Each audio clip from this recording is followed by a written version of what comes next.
Antonio. Thank you for coming. And I'm going to present the results of this project that is mainly related to climbing plants that develop tendons. So these are our plans. The motivation is to investigate tendons and the potential biomimetic transfer. So we want to see how these tendons grow and how they try to grasp support and so on. But first of all, what are tendons? Tendons are long, slender, filiform, irritable organs that show three main activities, three main behaviors, three main movements. First of all, we can say that they show the circumnutation, that is an oscillating growth pattern, and plants try to find with this movement an object to be grasped. So then to this motion, tendril recognizes the support, and after that tries to coil around it. This is the second behavior that we can study. So the tendril stimulated bends in the direction of the support found and coils around it. The final movement and behavior of the tendril is the so-called free coiling. Tendril tries to recover an helical spring shape, so it tries to come back to this shape. Now, taking into account that on one end we have the stem, so here tendril is constrained, and on the other end we have grasped something. These 2 points are constrained, we cannot have twist, and we can see a particular phenomena. So we have 2 helical springs with different twists, and here a connection with the so-called perversion. Very amazing behavior of these plants and tendrils. So starting from this, we tried to evaluate and find out the behavior of the grasping and the free coiling by looking at real plants such as peas and passiflora. So we monitor different plants. What are our observations? We find out that we have a critical radius, so tendrils are able to coil around objects that has a radius, a certain radius. Beyond that radius, tendril is not able to coil, but only to create a sort of hook, a sort of anchor. Moreover, tendril is sensitive, not in all its length, but only in the second half, or mainly in the second half. And it's able to create a high number of coils for only one coil.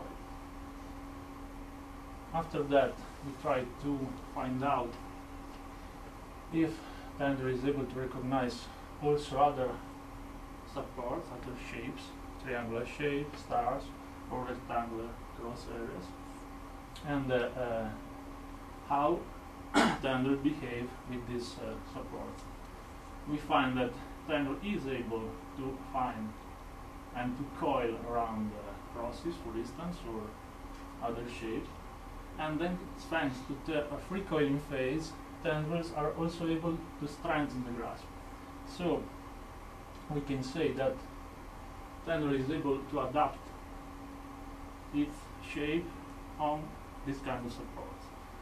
On the other hand, when the radius of the support to be coiled is very high, so greater than the critical radius, this free coiling behavior allows to create this sort of hook that allows to create a sort of cap and strengthens again the grasp. So nature evolved in this way. So we have a lot of things to study and to try to mimic for our biomimetic purpose. And another thing that we tried to do is understand why nature evolved in order to create this spring-like structure with this kind of curvature and with this kind of radius. By looking at the mechanical behavior of an helical spring, we found, or we can see, how the elastic stiffness of an helical spring is related to the mechanical parameters, but also to the geometrical parameters of the system.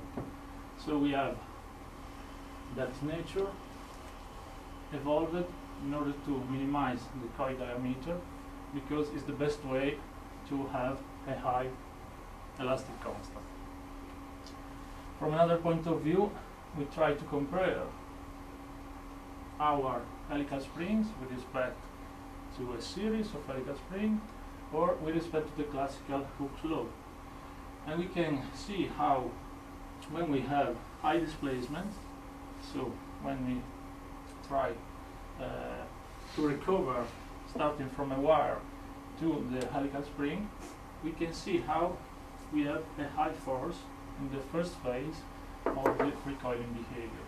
So for high displacement, the tender creates the maximum pulling force that is much more greater than the Hooke's law.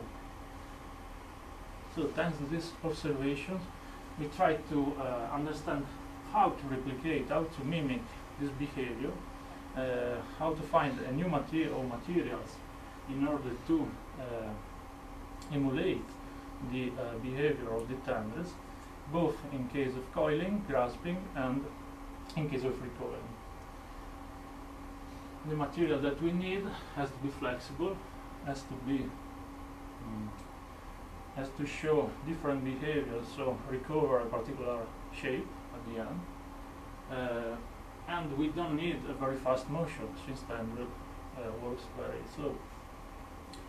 So we try to mimic with shape memory alloy materials that are able to return, come back to a